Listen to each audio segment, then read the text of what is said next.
Welcome to Concussion Talk Podcast, presented by HeadCheck Health. I'm Nick Mercer.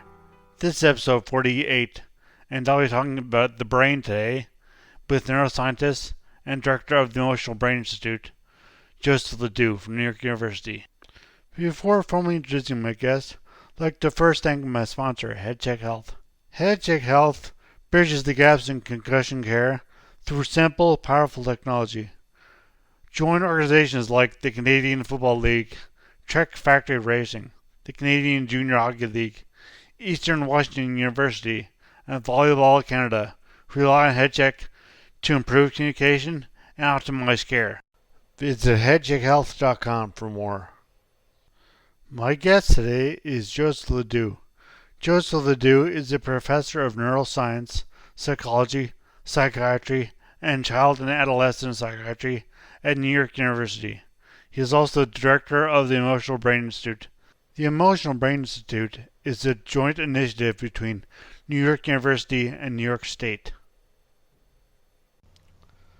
Okay, I've introduced you earlier in the podcast, but if you'd like to please just introduce yourself and just tell me what you are. I'm Joseph LeDoux. I'm a professor of neuroscience at New York University. And my latest book is The Deep History of Ourselves, the 4 billion year story of how we got conscious brains.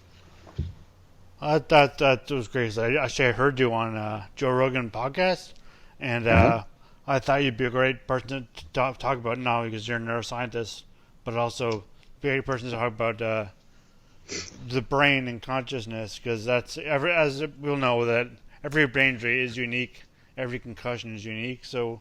And you talk about consciousness, obviously, a lot, the conscious brain, and that's obviously intertwined with how people react to brain injury and stuff and all that. So, so intertwined with that is also this idea of autonoetic consciousness, the recognition of yourself and your own potential future. So, if you could talk about, first of all, talk about your book, A Deep History of Ourselves, the 4 billion year story of how we got conscious brains.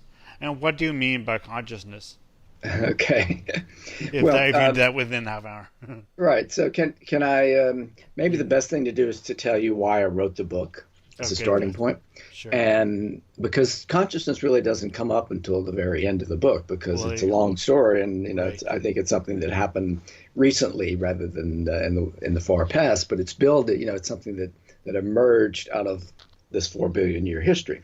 But anyway, so I got started on this topic because I'd worked on this brain area called the amygdala for, 35, 40 years, something like that, maybe 35, I don't know. Started in 1985. Yeah. And, the amygdala is involved in detecting and responding to danger. And we often talk about that in terms of fear. But, I've really been pushing the idea that the amygdala is not, despite common understanding, is not a fear center. It's a system in the brain that detects and responds to danger. The conscious experience of fear is something that comes about later. So just put that thought on hold, that consciousness is separate from what the amygdala does. The conscious fear itself is separate from what the amygdala does. The amygdala is detecting and responding to danger. So I worked on this and found how the amygdala receives inputs about danger and how it controls outputs to make you freeze or flee, or to make your blood pressure and heart rate go up, or stress hormones to be released. So I worked out all that kind of circuitry. And the next question was, what kind of molecules are involved in the learning of that kind of stuff? And we got clues about what to look for from the work of Eric Kandel and others that were studying simple organisms, invertebrates like snails and flies and so forth. And with a simple nervous system, it's pretty easy to figure out what the cells are doing and how the molecules are contributing to what it's doing, but it's much more complicated in a mammal.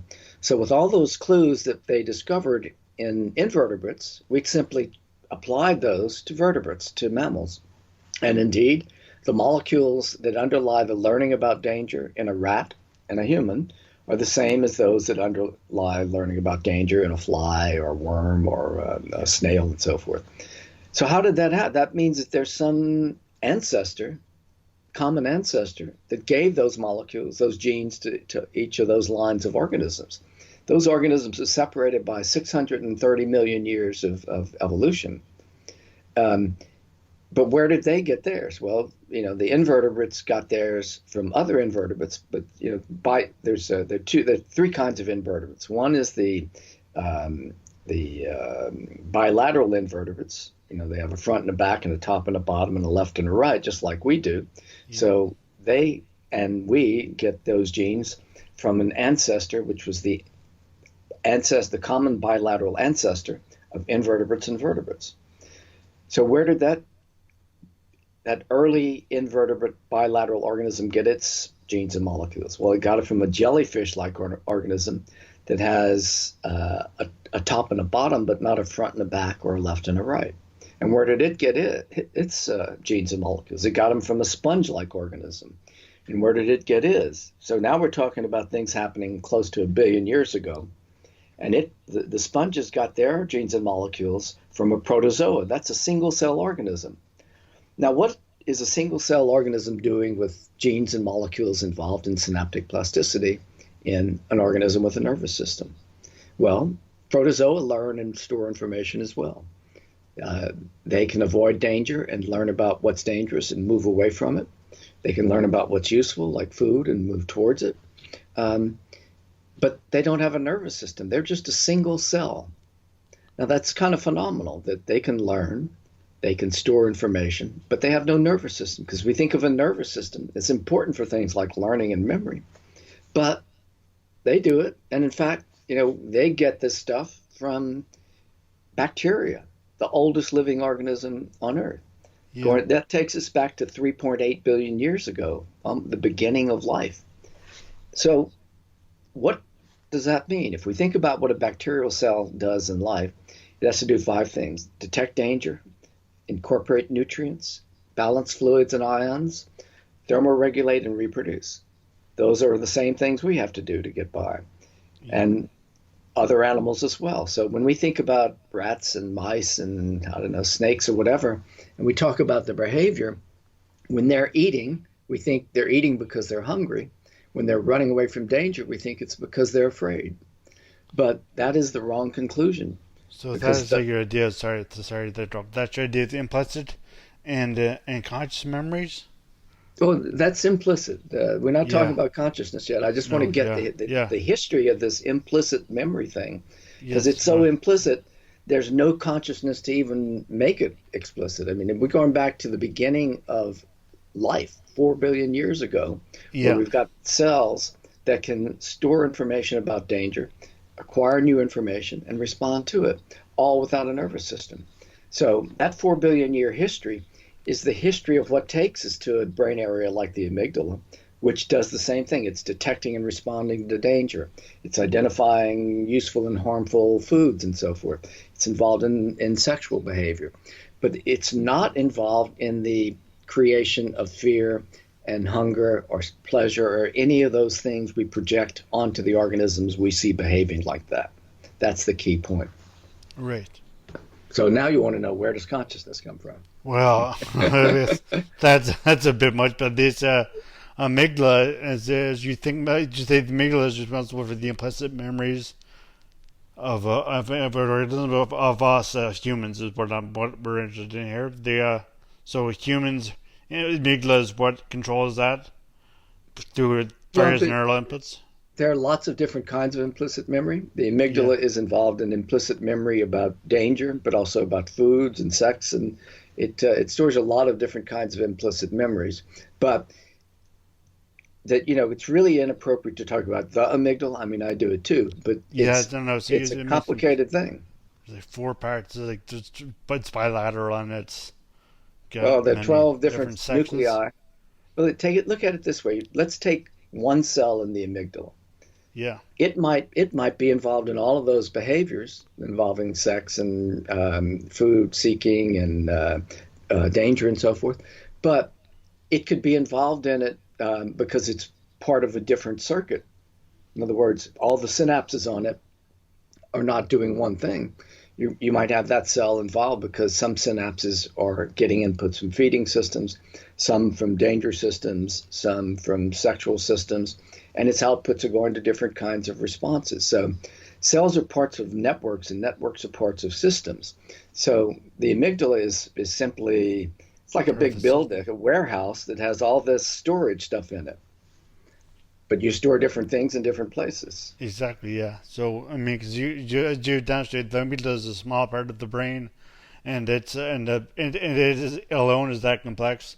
Shows you how complex the complexity of the brain. Um, and I was just gonna ask you about this. I sent you. I don't know if I sent you. I tweeted a study by Dr. Melanie Wegener, Wegener, Wegener. Yeah, we've been communicating a long time, working this out. I don't remember. Yeah, Remind me. this was just last week or whatever. I just tweeted it.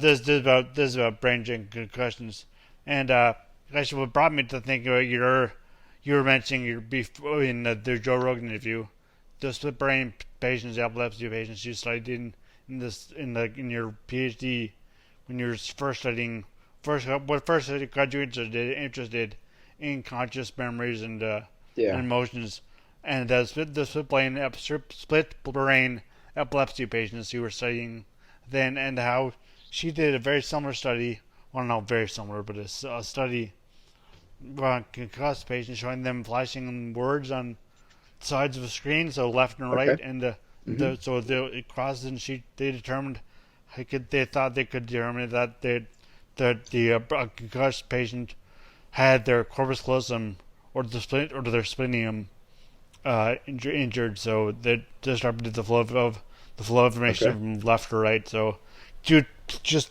talk about these split brain patients, and those are just fascinating examples.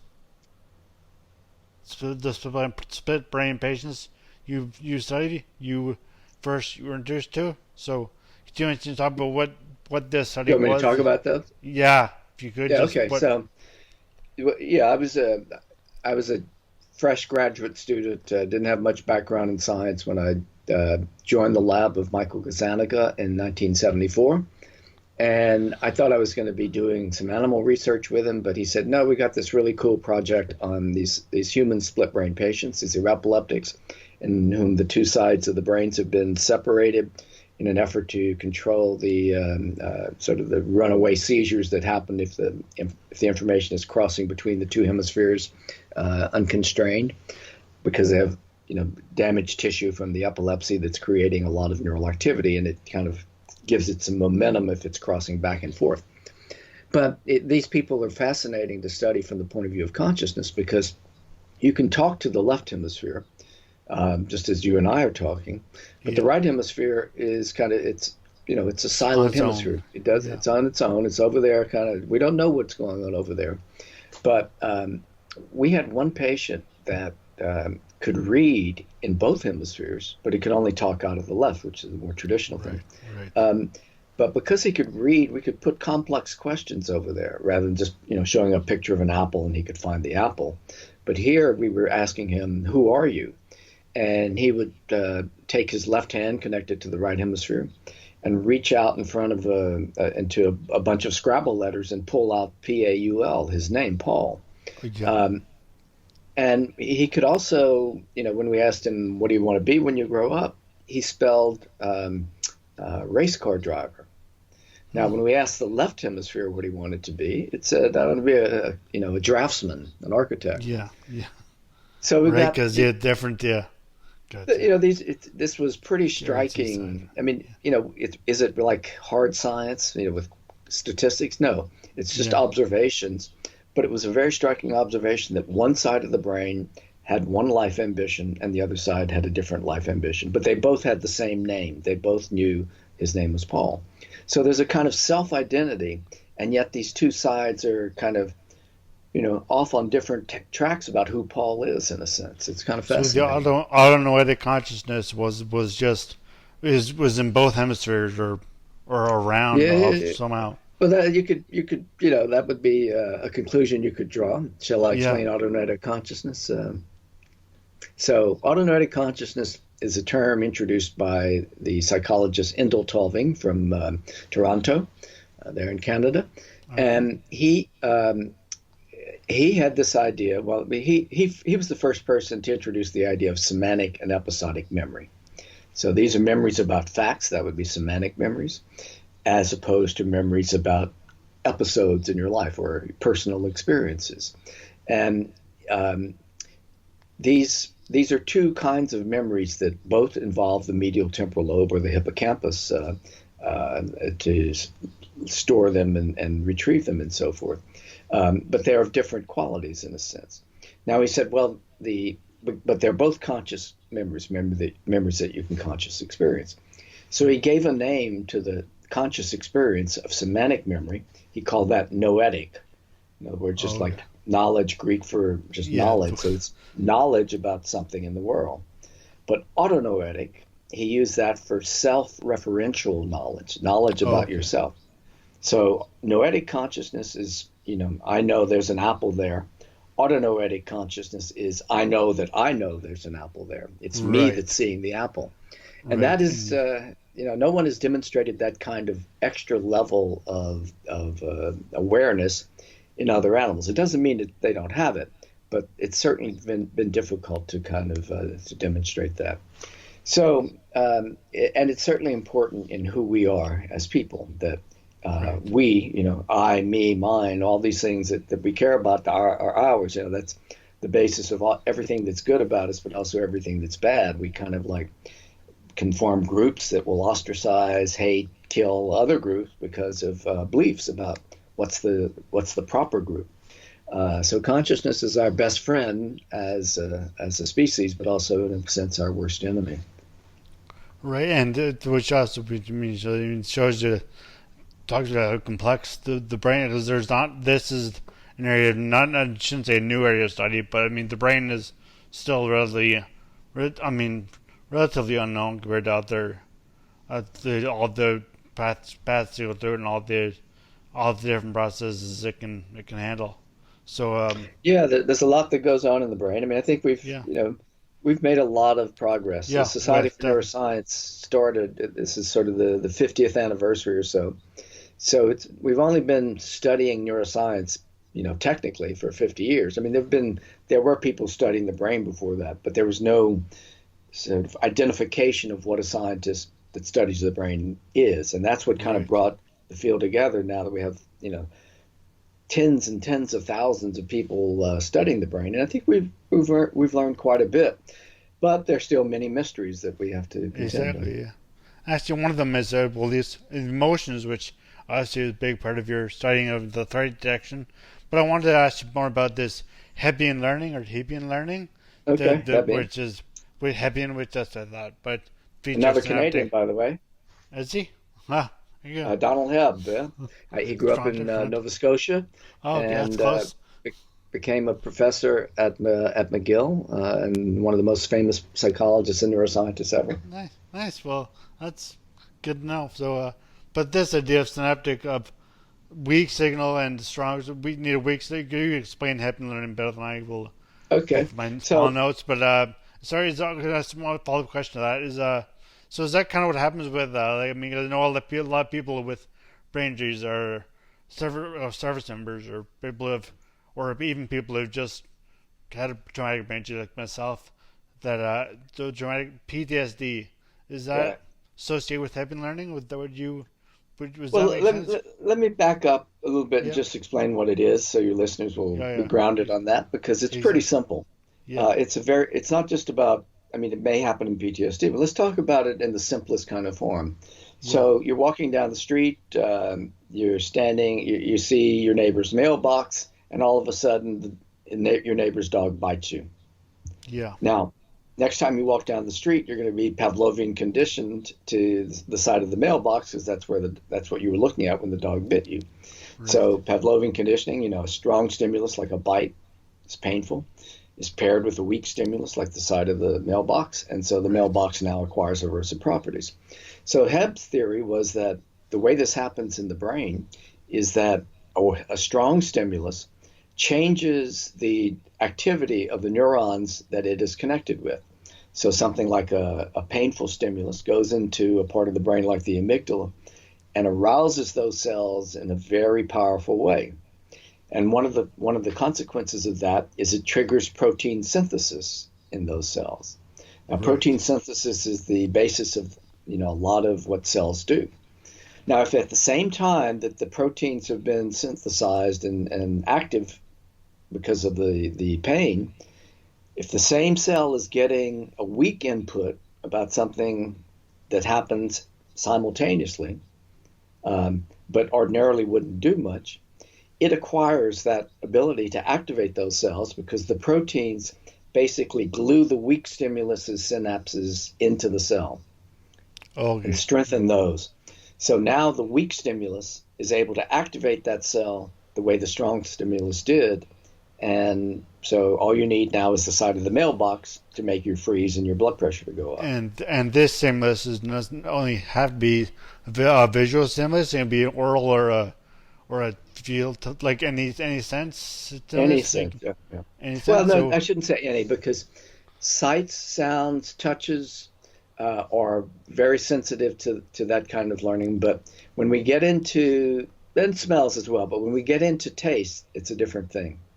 okay. So you can have Pavlovian conditioning to a taste that made you sick, despite the fact that there's no overlap. So you have the taste, and then maybe an hour or so later, you get sick, you get nauseous, but your brain connects that taste with the delay, but with the previous, the connects the nausea with the taste that happened an hour or two ago. That was not thought possible in terms of Pavlovian conditioning, but it now is believed to be a form of Pavlovian conditioning that operates very similar, but it's just got that long delay. So is that very similar to? It can happen not I'm saying reverse, but just in different circumstance. For example, I'm close to someone who is well, I shouldn't say I don't know who they are, but who has anxiety. So and notice that whenever their stomach, their stomach feels a bit uneasy. Or not a bit uneasy, but a certain sense they in their stomach, their gut, or Hmm. that they have anxiety.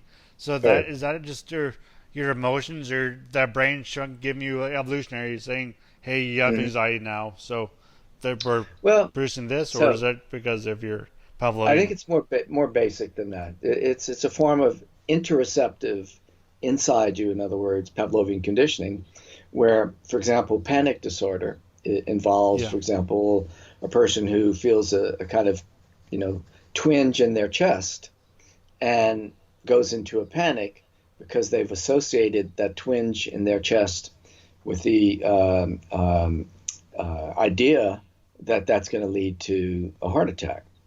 They think they're having a heart attack. So the mild twinge is a CS, and the idea of the heart attack is really the unconditioned stimulus. In other words, what the shock was in the other example. Okay. So, the unconditioned stimulus does not just have to be a biologically significant stimulus. It can be psychologically significant as well. And so we've had these associations in our lives all the time. Now, you asked about PTSD. PTSD is a condition that involves a lot of different kinds of symptoms. So it's not one thing, and Yeah. each kind of symptom has to be understood separately. And there's certainly a lot of Pavlovian conditioning that goes into PTSD, where Right. all of the stimuli that are present when something painful or traumatic is happening to you, all of those stimuli get conditioned, and they become triggers of panic attacks and other things that will be problematic for you. But PTSD also has more explicit memories involved in the rumination over the trauma and the all of the memories of what was going on during the trauma. So it's all happening in there, but there are different kinds of stimuli and different kinds of learning that are taking place. Right. Actually, well, I know you're not a brain injury expert. You are an Right. expert on the brain. At least you're an expert on the brain. So, I was going back to the Dr. Melanie Wagner or Wagner, her concussions, but this is not about that study. But concussions, I know, like at a molecular level, the result of of a flood of neurotransmitters and different neurons in the brain Mm-hmm. that try to fix, to repair, to get some sort of homeostasis in the brain. But and what was I going to say? Yeah, so I mean, and some of that's similar to what we were saying about like emotion is your reaction is like a flood of not flood, but like that controlled flood of emotions. So have you ever has there been any communication coordination much coordination or communication between the Emotional Brain Institute, your institute at New York University, and the concussive like people who are studying concussions or brain injury? Well, yeah. So there's I think probably the closest connection is that people that are doing, for example, studying traumatic brain injury, Yeah, um, which often is associated with PTSD, exactly. will sometimes be working with more basic researchers like myself. And there was a time when I was doing some research with Charles Marmer at the New York University Medical School, who is a PTSD psychiatrist, but also has a big program in traumatic brain injury. And we were applying for grants. Unfortunately, we didn't get the grants to pursue that Yeah, research. But but yeah, that's so this the concussion the study of concussions of I mean, for example, I know for me personally, I have double vision. I've had since my brain injury, and I'm right eye down. So mm, this connection, there. I mean, it's I know it's just one study. Now I shouldn't draw any conclusions, but how long ago did you the have your injury? I had in 2003. So in Uh-huh. 16 years, be Yeah, almost 7 years in August 1st of this year. So but so that means there's probably there's obviously a disconnect between my my one side my vision is on the left side, so my right eye down, so my left side my right vision seems fine, like it seems perfectly fine. So hmm, there's little damage to that particular that visual cortex, but it could be a bunch of other things. Could be I can't just say there's damage to my visual cortex on the right side of my brain. I'd say I can say that's one that could possibly be one thing, but there's also right, different matters of connections between by hemispheres and within hemisphere. So right. is that the is that what your thought of the of sorry not John Reiner, but of emotion about how different neurons and there's a certain level of evenness to your brain wants to maintain, your body wants to maintain homeostasis, and Right, your right. brain wants to have some stasis. So is there a belief that there's a or a theory that the injuries are, I mean, aside from structural injuries, but that because the brain is very, let's say gelatinous, but it's very Right, fluid. right. Not very fluid. But, is that all going to be? Do you think is all of it was not solved, but states like different ions and different neurons, so you can get a balance there? That is that's the goal of the brain to achieve some balance. Well, I would say it's the role of the brain, but it's a necessary uh, The goal of the part brain. of a goal of the brain. Yes. Well, Yeah, I think the goal of the brain is to keep you alive and to yeah, keep your body, help your body keep going. I mean, from the first cell that ever lived, 4 billion years, 3.8 billion years ago, whatever it was, um, the way there were many experiments of cells before that, but finally, one kind of cell came along that was able to do more than just survive for a few hours or a few minutes. It was able to sustain itself long enough to reproduce its kind so that that cell could also reproduce its kind. And that was the start of the whole process. Every bacterial cell alive today is the daughter of the first bacterial cell that ever divided right. because they just keep dividing and dividing and dividing. So it's kind of fascinating. And, so that those cells figured out how to survive. And as a result of that, we use that same process to survive ourselves. We have many cells in our body, and so each cell in our body has to survive. But unlike a bacterial cell, we have to make those cells coordinate amongst each other. And the fact that all of the genes, every cell in our body has the same genetic makeup, allows that coordination to take place and to avoid any kind of physiological conflict. So the goal of every cell, but also of your whole body, is to keep you alive. And part of doing that is having homeostasis. Right.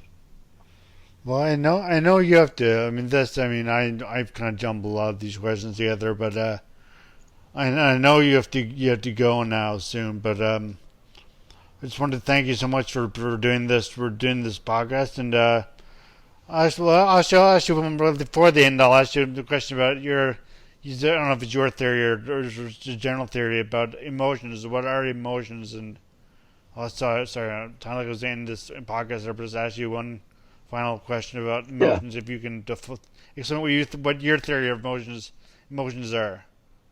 So I think of emotions. I think we've gotten into a lot of trouble by using mental state words to talk about non-mental state aspects of the brain. So when we talk about the brain's, for example, the amygdala in terms of fear, what we're doing is putting mental states into the amygdala, which I don't think is the case. So for me, an emotion is the experience, the subjective experience, that autonoetic awareness of you being in a biologically or psychologically significant situation. And for that to happen, there has to be somebody has to be home in order to answer that door, in other words. So that's pretty simply what it is for me. It's that conscious experience. And all of those other things that we've inherited from other creatures all the way back to bacteria is just stuff that helps modulate that process. For example, when norepinephrine and other molecules are released in the brain in a psychologically or biologically significant situation, their job is to prolong that state, to keep you locked in psychologically so that you can focus on that state and deal with it.